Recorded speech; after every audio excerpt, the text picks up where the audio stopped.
¿Alguien sabe por qué el 6 de junio de 1944 se denomina el día de? Dice Miquel rápidamente, el desembarco de Normandía. Y para los que no somos tan avesados, los que no entramos tanto en la historia, ¿qué pasó en el desembarco de Normandía? ¿Alguien sabe?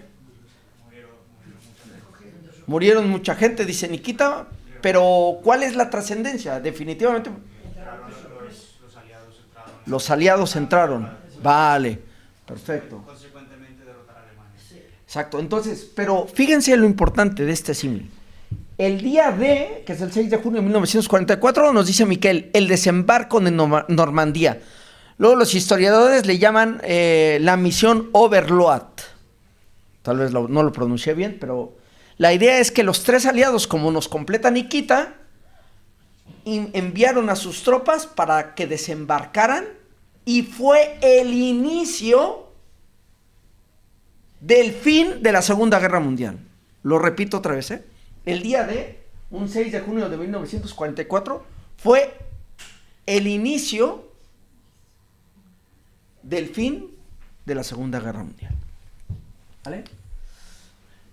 Operación Overlord, que consistía en llevar a cabo un gran desembarco en las playas de Normandía como estrategia para abrir un nuevo frente en Europa Occidental y liberar a los territorios europeos ocupados por la Alemania nazi. Fue la invasión a gran escala más audaz, y si no hubiera habido esta escalada, esta misión, entonces la Segunda Guerra Mundial seguramente no hubiera concluido. ¿Vale? Hace escasos 3 días celebrábamos un 8 de mayo del 2025, pero aquí tenemos el día B. El 8 de mayo de 1945, ¿qué se celebra? En Europa el día de la victoria. Exacto. Entonces, un 8 de mayo de 1945, es decir, de junio del 44, cuando desembarcaron las tropas, hasta mayo de 1945, prácticamente un año, esa realidad, ese ya, durante todo ese periodo había un ya, pero todavía no. Entonces ese es el símil, este es el día de la victoria, el 8 de mayo, entonces ya se declara consumada la finalización de la guerra. Entonces, durante todo ese periodo se vivió el ya, pero todavía no. Desde junio del 44 hasta mayo de 1945, donde se consuma. Ahora, ¿por qué les comparto eso? Porque, bueno, es una forma sencilla en la que yo quiero expresarles cómo es que debemos recordar el ya, pero el todavía no del reino de los cielos o del reino de Dios. Y ahora entraré un poco en el matiz de estas dos palabras, que son similitudes, que son sinónimos, o como le quieran decir. Fíjense bien, es muy importante porque es cierto que le damos mucho énfasis en la actualidad, en las iglesias cristianas, de predicar el evangelio en la parte de salvación personal. Es decir, que nuestra relación con Cristo, que nuestra relación por medio del Espíritu Santo, que es el Consolador, que nuestra relación con Dios Padre no debe perderse y debemos continuar así. Pero en ese mismo evangelio, en esa misma dualidad, no debemos perder de vista la parte importante, que es que el reino de los cielos ya está entre nosotros y que precisamente por todas las condiciones que hemos estado viviendo, con un fundamento bíblico, debemos tener hoy más que nunca presente el ya, pero todavía no, para poder continuar viviendo con esperanza, porque ciertamente en el momento en el que el Señor Jesús vino a la tierra, se encarnó, el Logos, el Verbo, se hizo carne, en ese momento es como el día de junio de 1944. Ya comenzó el fin, pero todavía no se ha consumado. El reino de los cielos ya está aquí, pero todavía no en toda su plenitud. Y esa es la segunda dualidad, el mismo concepto importante, pero que no debemos perder de vista, además del evangelio de la salvación personal de cada uno de nosotros. ¿Por qué? ¿Y por qué? Porque como iglesia también tenemos una comisión. También así como fueron estos aliados, enviaron a sus tropas, bueno, el Señor Jesús veremos, y ahora veremos cómo en la Biblia nos recuerda cuál es nuestra gran comisión en el extendimiento del reino de Dios. ¿Vale? Entonces, la dualidad del mismo evangelio del reino entre el ya del reino que vino, histórico, y el todavía no del reino que vendrá, escatológico. Esta palabra que parece a veces rebuscada, que escatología es de los últimos tiempos, pero ha habido diferentes últimos tiempos, y eso es importante verlo en un tema histórico. Esos últimos tiempos son a partir de la venida de Cristo hacia la eternidad. Pero hacia la eternidad, antes también será su segunda venida, ¿vale? Y su retorno. La primera venida es cuando se encarnó, y la segunda venida cuando vendrá con toda su plenitud y gloria, ¿vale? Estamos en los últimos tiempos. Entonces, desde que el Señor Jesús vino a la tierra, enviado para morir por cada uno de nosotros, estamos en los últimos tiempos, hermanos. Desde ese momento hasta ahora, en lo que estamos reunidos en este 11 de mayo, ya estamos en los últimos tiempos, pero es el inicio. Y en la segunda venida será la culminación de esos últimos tiempos. El reino de Dios ya ha venido, pero también es cierto que el reino del enemigo, de Satanás, aún tiene potestad y mantiene su autoridad que Dios también le ha dado en este momento, en la actualidad. Es decir, que ahora el reino de Dios vive una tensión, vivimos en constante estira y afloja, en constante estrés, en constante lucha, que dice, la lucha no será entre carne y sangre, sino entre principados, potestades, huestes de maldad en las moradas celestes. Pero ya es el reino de los cielos, ya está aquí. En la palabra de Dios vamos a encontrar esos dos términos, porque yo veía que evangelistas como Mateo hacía referencia al reino de los cielos y otros evangelistas hacen referencia al reino de Dios. Pues resulta que la única diferencia es que Mateo, que le hablaba a los judíos por costumbre judaica, no debía o era ofensivo pronunciar la palabra de Dios, el nombre de Dios, de Yahvé. Entonces usaba la palabra que traducida a nuestro lenguaje actual es el reino de los cielos, para evitar hablar directamente de Dios.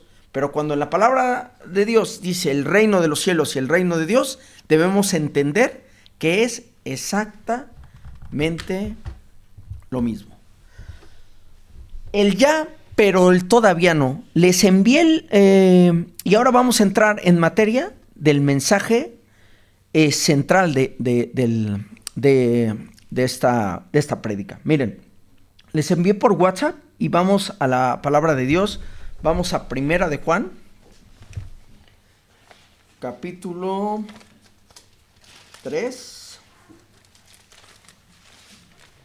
Juan 3, 17 y 18. Miren, comenzaré con esta porción de la Biblia. Dice: porque no envió Dios a su Hijo al mundo para condenar al mundo, sino para que el mundo sea salvo por él.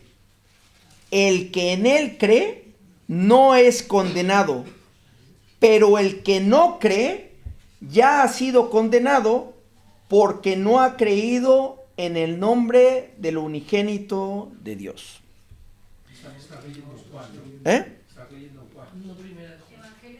Perdona, Evangelio de Juan, sí. 3, 17 y 18. Y ahora vamos a Primera de Juan. Se los comenté a la inversa, perdón. Ahora vamos a Primera de Juan 3, versículos 2 y 3. Dice: amados, ahora somos hijos de Dios, y aún no se ha manifestado lo que hemos de ser. Pero sabemos que cuando Él se manifieste, seremos semejantes a Él, porque le veremos tal como Él es. Y todo aquel que tiene esta esperanza en Él, se purifica a sí mismo, así como Él es puro. Fíjense cómo inicia el ya, pero el todavía no. ¿Recuerdan a Juan el Bautista? ¿Recuerdan a Juan el Bautista? Carnalmente era el primo hermano de Jesús. Bueno, cuando Juan el Bautista aparece en el momento de las Escrituras, él vivía una vida, digamos, de negación. Hay una palabra rara que se llama que vivía una vida como ascetista. De negación es que vivía con lo mínimo, intentaba comer langostas y iba predicando a todos y les decía: arrepentíos, porque el reino de Dios se acerca. Y dicen los tratadistas que cuando Juan el Bautista decía: arrepentíos porque el reino de Dios se acerca y bautizaos para que sus pecados sean perdonados, decían que es como que si ya se acerca es porque ya está tocando a la puerta. O sea, en un breve espacio de tiempo mínimo. Y cuando Jesús llegó, el reino de los cielos ya había llegado. Llega con Jesús mismo, y por eso Jesús, a partir del Nuevo Testamento, con todas las parábolas, que ahora veremos una o dos que nos ayudan a entender este ya, pero todavía no, y la trascendencia para nuestra vida, el Señor Jesús siempre decía: porque el reino de Dios está entre vosotros. Mientras él hablaba, dice: el reino de Dios está entre vosotros. ¿Y por qué hizo esto? Porque resulta que Juan el Bautista tenía también a sus discípulos y vivía una vida humilde y de rechazo y de negación. Y cuando viene Jesús, pareciera que Jesús llevaba una vida un poco más confortable que Juan el Bautista. Y hago este símil, miren. Jesús fue a las bodas de Canaán, bebía vino, iba con sus discípulos. Jesús cenó con los cobradores de impuestos. Entonces sus detractores, los fariseos, la gente que los criticaba y los juzgaba y decía: oye, pero ¿cómo puede ser si Juan el Bautista vivía una vida sencilla y de humildad, y ahora viene Jesús y vive una vida de cierto confort, de cierta opulencia? Había una contradicción. E incluso en las Escrituras le dicen a Jesús: oye Jesús, ¿cómo es que tus discípulos no ayunan como los discípulos de Juan el Bautista? Y entonces Jesús les dice lo que esta noche es relevante para entender el ya, pero el todavía no, y les dice: cuando el novio está ausente, las vírgenes y los convidados deben ayunar. Pero cuando el novio ya ha llegado, ya no se debe ayunar. Se tiene que estar en regocijo, se tiene que poder compartir con él de la gala de tenerle. Entonces Jesús mismo estaba en ese momento diciendo: el reino de los cielos ya está aquí entre nosotros. Y eso es muy importante, y eso es lo trascendente para tener presente el ya, pero el todavía no, porque cuando Jesús resucita, ¿quién me puede decir cuál es la pregunta que le hacen los discípulos a Jesús? Jesús resucita, está un tiempo con ellos, y el día del monte, ahora se me fue el nombre del monte.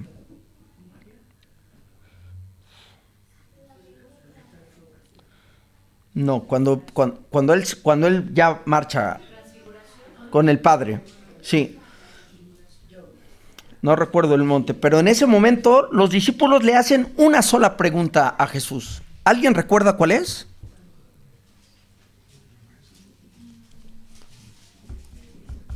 ¿Cuál es la pregunta que los discípulos le hacen a Jesús? ¿Alguien recuerda cuál es? Es una pregunta muy trascendente para entender el ya, pero el todavía no.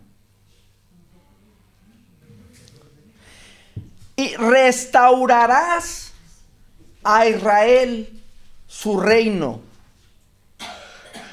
¿Restaurarás a Israel su reino? ¿Y saben qué le contesta Jesús? No les dice, no lo restauraré. Les dice, no les corresponde a ustedes saber los tiempos y las sazones, sino al Padre. Y dicen estudiosos como Calvino que en realidad, en palabras coloquiales de hoy, sería: ustedes tienen una misión. ¿Y saben cuál es? Mostrar y serme testigos, porque les dice, me serán testigos en Judea, Samaria y hasta el último de la tierra. ¿Testigos de qué? De que mi reino ha empezado cuando vine, de que mi reino, que no es de este mundo, vendrá en toda su magnitud y en toda su gloria en mi segunda venida. Y mientras tanto, ustedes serán los encargados de decir que ese reino no visible para todos es visible para los que en mí creen. Y que ese reino no visible para todos, el hecho de que no sea visible, no quiere decir que sea irreal. Y por eso manda la gran comisión. Por eso hoy los que estamos aquí como cristianos, en ese ya pero todavía no solamente nos podemos quedar en la parte de nuestra salvación personal. Gracias te doy, Señor, porque un día por tu gracia me has salvado a mí. Sino gracias te doy, Señor, porque en el proceso del ya y todavía no, me has dado una gran comisión. Y es que extienda tu reino. Por eso cuando en Lucas le preguntan al Señor, enséñanos a orar, ¿qué dice el Señor? Cuando oren, digan, venga a nosotros tu reino. No porque el reino no estuviera ahí con Jesús, sino porque se refería al reino en toda su plenitud, en lo que nosotros como cristianos anhelamos con esperanza, que venga. Pero mientras tanto, también tenemos un deber genuino diario, que es hacer visible para los que no les es visible, ese reino de Dios en el que ya vivimos, del que ya somos partícipes. Es decir, como creyentes estamos participando activamente en el reino de Dios todos los días. Es cierto que en nuestra experiencia actual todavía no vivimos esa gloria de manera visible. Dice una parte de la Biblia en Romanos 8:30 y en Efesios 2:6, Romanos 8:30 y Efesios 2:6, dice, ya hemos sido glorificados, o sea, como si ya estuviéramos.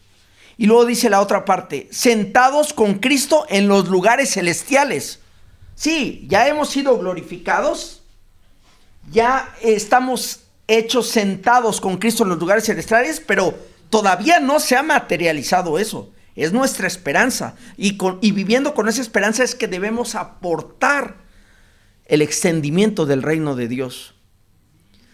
El Señor Jesús utilizó parábolas todo el tiempo para referirse al ya y al todavía no.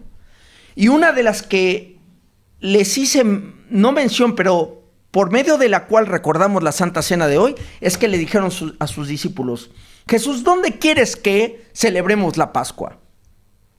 Que es la fiesta de los panes sin levadura, porque la levadura era un elemento pecaminoso para el pueblo judío, era un elemento que no era aceptado, porque digamos que es como si tuviera una influencia negativa, porque claro, hacía leudar la harina. Pero el Señor Jesús está diciendo en una parábola de la levadura que nosotros, todos nosotros, debemos ser como esa levadura que permite el extendimiento del reino de Dios.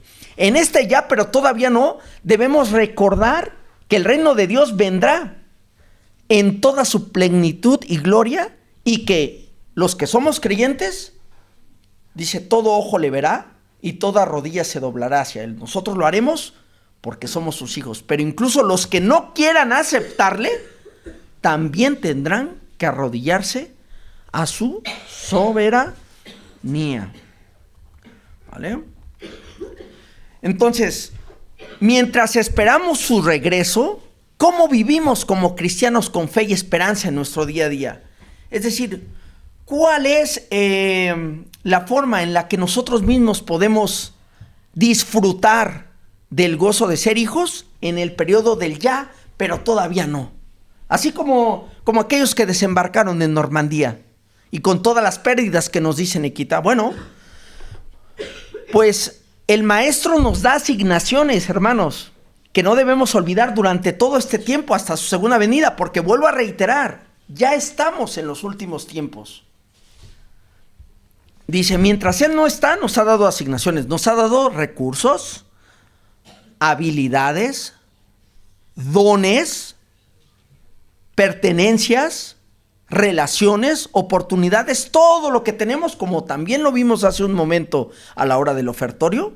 El Señor nos ha dado muchas cosas, pues hay que hacer que todas estas cosas sean para el servicio del Señor. Y es muy importante recordar una segunda parábola, que es la parábola de las vírgenes insensatas. Hay un resumen muy interesante que leí para compartirles, y es que en la parábola de las 10 vírgenes se durmieron. Y nadie criticó a las vírgenes por dormirse. Las 10 se durmieron. Lo que pasa es que 5 no estaban preparadas. Entonces, si el Señor hoy viniera, porque claro, últimamente, gracias a Dios que estamos pudiendo predicar acerca de esos últimos tiempos y hoy del ya, pero todavía no. Pero velar significa precisamente trabajar todos los días, en este caso para esa gran comisión que Dios nos dio. Vivir no solamente una vida de santidad como Él es santo, sino también aportar para el reino de Dios, aportar para la iglesia local. Entonces, como las vírgenes, iluminar el camino para que pase el novio. Dicen que la iglesia terrenal es la novia, y Cristo vendrá por su iglesia a reclamarla, por cada uno de nosotros. Ese es el privilegio que tenemos. Entonces, nos tiene que encontrar moralmente, espiritualmente y profesionalmente, si me permiten la palabra, despiertos. Moralmente, espiritualmente y profesionalmente despiertos. Las vírgenes sabían su trabajo, lo único que les dijeron es, estate preparada y atiende el aviso. Y la Biblia en ya, pero todavía no, nos está recordando, hey Manuel, ya los últimos tiempos ya empezaron. Y ya vienen y se acontecen cosas. A ti no te corresponde saber cuándo será eso. Pero en tu oración tú pides, Señor, venga a nosotros tu reino. ¿Cuándo? Cuando tú lo hayas determinado. Pero que cuando tú vengas, me encuentres preparado moral, espiritual y profesionalmente, para que pueda ir contigo, para que pueda acompañarte en ese extendimiento de la obra que es tuya. Vamos a Lucas 12, 42, 44 y vamos concluyendo. Lucas 12, 42, 44. Tercera parábola, el mayordomo fiel y prudente. Fíjense, el Señor Jesús, desde que llegó, todas las parábolas, la gran mayoría, las hacía en relación al reino de los cielos. Al ya, pero el todavía no. Dice, y dijo el Señor, ¿quién es el mayordomo fiel y prudente al cual su Señor pondrá sobre su casa para que a tiempo les dé su ración? Bienaventurado aquel siervo al cual, cuando su Señor venga, le halle haciendo así. En verdad os digo que le pondrá sobre todos sus bienes. Hermanos, es un recordatorio para cada uno de nosotros. ¿Cómo estamos mayordomando la gracia que Dios nos ha dado? ¿Cómo estamos adorando y alabando a nuestro Dios con un culto racional? Es que ya estamos viviendo en el ya, pero todavía no, pero ya estamos más cerca de la segunda venida del Señor. ¿Y cómo está nuestra mayordomía? En nuestro hogar, en nuestro corazón. Es un estímulo esto que procede a la expectativa gloriosa de ver que el Señor viene. Dice que nos parezcamos más a Cristo. A mí, sí, me cuesta, pero me gustaría que el Señor, cuando venga, me diga, oye Manuel, cada día te pareciste más a mí. Dice, y vuelvo a repetir, 1 de Juan 3, 2, 3. Dice, amados, ahora somos hijos de Dios y aún no se ha manifestado lo que habremos de ser. Entonces, durante todo este proceso del ya, pero todavía no, cada día deberíamos ir mejorando y perfeccionándonos hasta llegar a la estatura del varón perfecto. El proceso de santificación, ¿verdad que suena bonito? Pero requiere también de esfuerzo. Pero sabemos que cuando Cristo se manifieste en su segunda venida, seremos semejantes a Él. Bueno, debemos empezar a vivir como si ya quisiéramos ser más como Él, porque lo veremos como Él es, y todo el que tiene esta esperanza puesta en Él, se purifica a sí mismo, así como Él es puro. Porque si esa es nuestra esperanza, entonces nuestra purificación, nuestra santificación es mejor. A mí me gustaría, y con eso quiero finalizar, que en este periodo del ya, pero todavía no, recordemos en nuestros corazones que si Dios un día nos ha permitido acercarnos a Él, reconocer que Cristo es el Señor de nuestras vidas y vivir con la esperanza de que vendrá en honra y gloria y que todo ojo le verá y que toda rodilla se doblará y que todas las cosas serán sometidas a Él, quiero tener el privilegio de decirle, Señor, todo lo que me has dado lo he puesto a tu servicio. Y que esa gran comisión que me has dado, yo la he llevado a cabo con satisfacción para honrarte a ti. Porque ¿saben qué, hermanos? Entonces le oiremos decir, como en Mateo 25, 23, bien, buen siervo y fiel, en todo asilo fiel, entra en el gozo de tu Señor. Las 5 vírgenes que fueron al que vendía el aceite porque no tenían, cuando regresaron, encontraron la puerta cerrada. Y le dijeron, Señor, Señor. Y les dijo, ciertamente no las conozco. El ya pero todavía no, además de estarnos llamando a una alerta de que estamos viviendo los últimos tiempos, que el reino de Dios inició con la venida de Cristo, que nosotros formamos parte de esa segunda parte escatológica, que ese término que parece muy raro de la escatología ya es la que estamos viviendo. La parte histórica es la del Antiguo Testamento y el Señor se reveló a su pueblo y después cuando Él vino y inició el día D, ahora estamos esperando y viviendo para el día B. Pero en ese día B, además de cultivar nuestra relación con el Señor, hermanos, también tenemos una obligación todos. A mí me gustaría que el día que viniera el Señor, yo lo he pensado como padre, me encontrara en la iglesia, me encontrara estudiando la Biblia, me encontrara preparando el mensaje, aunque a veces no lo hago lo mejor posible, el Señor sabe, pero me reta y me motiva a decir que yo esté preparado. Como las vírgenes, solamente se les dijo, no te preocupes si te duermes, pero vela. Vela porque cuando el novio llegue, lo único que tienes que hacer es atender al llamado, pero también estar preparado con tu aceite. ¿Cómo estamos extendiendo el reino de Dios? ¿Cómo estamos ejecutando la gran comisión? Cada uno de ustedes y yo mismo, ¿cómo estamos poniendo nuestros dones al servicio de Dios? Por medio de la iglesia local y por medio de la iglesia universal, en el sentido de que tenemos compañeros de trabajo y familia en conversa. El juicio del Señor también es parte de la consumación de los últimos tiempos. Y el juicio del Señor también tiene una parte que nos compete a los creyentes. Y las coronas y las guirnaldas. Pero también nosotros tenemos como hijos de Dios el privilegio y el deber de compartir a otros ese reino invisible, no para nosotros, porque dice que se nos han abierto los ojos. Pero para los que no lo ven, porque el hecho de que no lo vean no quiere decir que no exista.